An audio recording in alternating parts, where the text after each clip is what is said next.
Kalau dilihat dari kasus atau dua kasus ini, saya mengambil sebuah kesimpulan awal bahwa praktek yang terjadi terkait pembubaran FPI, hilangnya nyawa 6 anggota FPI adalah praktek penggunaan kekuasaan secara eksesif.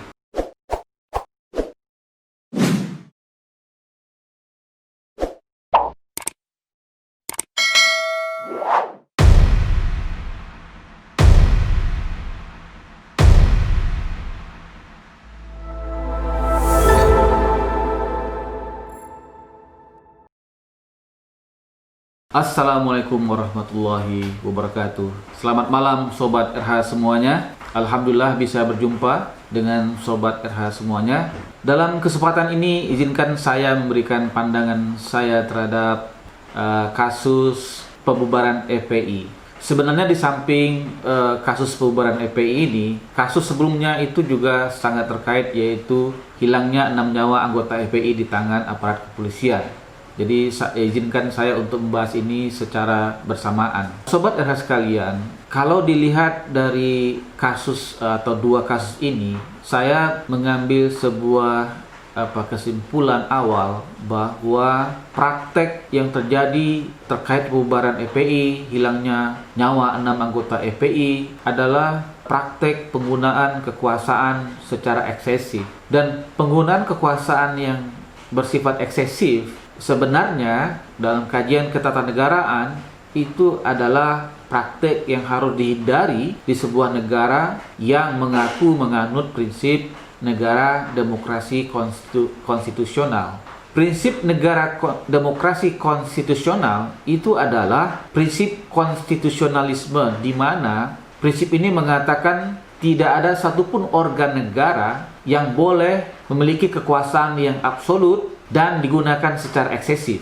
Prinsip ini dianut oleh banyak negara demokrasi modern karena belajar dari banyak fakta sejarah bahwa ketika kekuasaan itu kemudian absolut, maka ia cenderung digunakan secara eksesif dan dalam praktek sejarah digunakan oleh penguasa untuk, mungkin dalam bahasa yang ekstrimnya, melemahkan lawan-lawan politik, bahkan memberangus lawan-lawan politik, sehingga kemudian kehidupan demokrasi menjadi tidak indah, tidak bergairah lagi. Karena apa? Kontestasi politik tidak dilakukan dengan cara-cara yang elegan dalam koridor negara hukum dan prinsip-prinsip konstitusi yang ada. Karena itu menurut saya mengajak dalam kesempatan ini kepada semua penyelenggara negara, ya, terutama dalam ini adalah pemerintah, ya, khususnya pihak kepolisian, agar marilah kita kembali melihat kesepakatan-kesepakatan yang sudah kita lahirkan dengan susah payah melalui sebuah perjuangan reformasi yang sangat berat, yang kita kemudian kunci dalam amandemen Undang-Undang Dasar 1945 itu. Tanpa komitmen dari penyelenggara negara, saya kira tidak mungkin cita-cita menjadi sebuah negara demokratis, negara yang berdasarkan hukum itu akan bisa kita capai.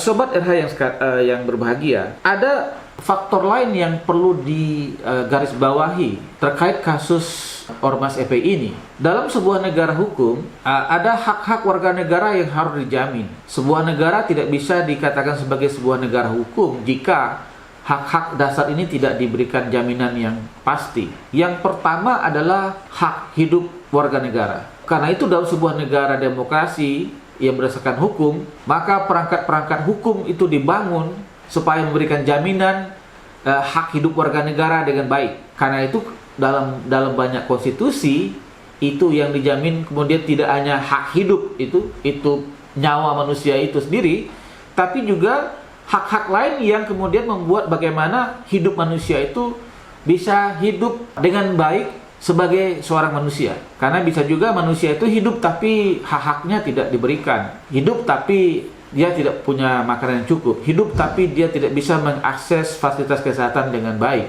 Hidup tapi hidupnya merana gitu. Karena itulah kemudian hak hidup, hak untuk mendapatkan penghidupan yang layak, mendapatkan kesehatan, lingkungan yang baik, itu adalah hak-hak yang dijamin oleh konstitusi. Karena itu menghilangkan nyawa manusia, walaupun itu hanya satu nyawa manusia, itu menjadi persoalan serius. apalagi itu 6 nyawa manusia. Karena itu menurut saya, jika pemerintah ingin menunjukkan komitmennya kepada konsep negara hukum, maka sudah sepatutnya pemerintah mengusut tuntas hilangnya nyawa 6 anggota FPI. Apakah meninggalnya 6 anggota FPI itu memang karena akibat perkelahian, atau itu adalah unlawful killing yang sudah pernah disampaikan oleh beberapa LSM. Itu yang pertama, Sobat RH sekalian. Yang kedua adalah, dalam sebuah negara demokrasi, ya, kekuasaan itu aslinya akan dikontrol, ada check and balances. Karena karakter manusia, kalau dia punya kekuasaan, ada kecenderungan dia akan selalu memperluas, memperbesar, dan memanipulasi kekuasaan. Itu adalah tabiat manusia. Sangat jarang manusia yang bisa mengontrol dirinya sendiri. Karena itulah pandangan negara demokrasi modern mengandaikan bahwa kekuasaan itu harus dikontrol.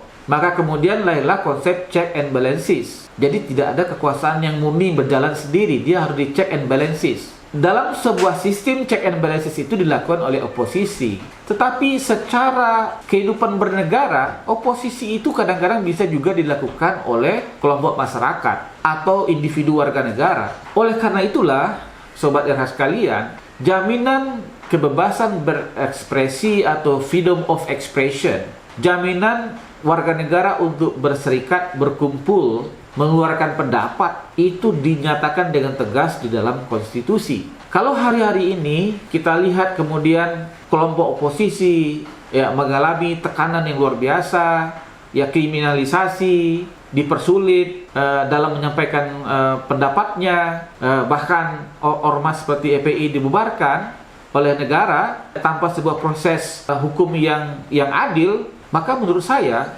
wajar kemudian banyak orang mempertanyakan sejauh mana sebenarnya konsep pemerintah untuk menegakkan prinsip-prinsip negara demokrasi dan negara berdasarkan hukum ini.